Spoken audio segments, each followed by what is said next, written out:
परजीवीबाई, अपेक्षा आहे बऱ्या असाल.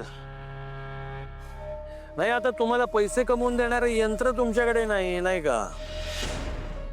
त्यामुळे तुमच्याकडे बराच वेळ असणार, रिकाम टेकड्याच बसलेले असणार तुम्ही, नाही का? नाही काम करतं का? टीव्ही लावतं का? आहे ना का विकला? सकाळी सकाळी तुला कोणी भेटलं नाही का जगन्नाथ? कशाला डोक्यात जातोयस? म्हणजे आहे. मग लावता का? टीव्ही लावतो जरा, लावा पटकन टीव्ही लावा.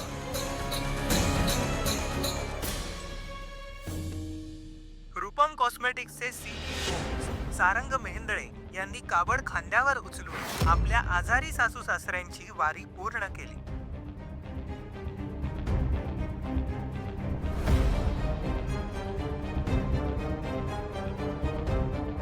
परजीवीबाई, काही लक्षात येतंय का?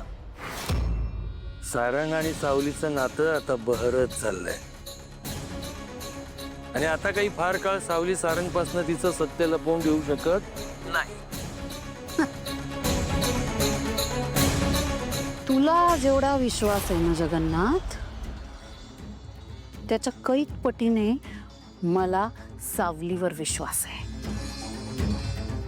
सावली मला दिलेलं वचन कधीही मोडू शकत नाही.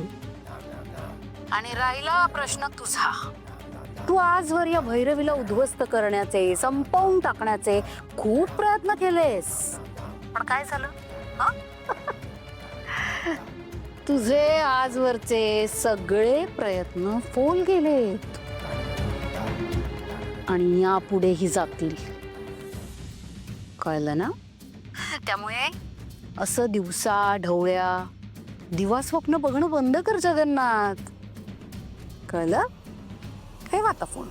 मागच्या वेळेस सांगितलं होतं ना, मी तीच स्वप्न बघतो जी पूर्ण होतात आणि हेही होणार.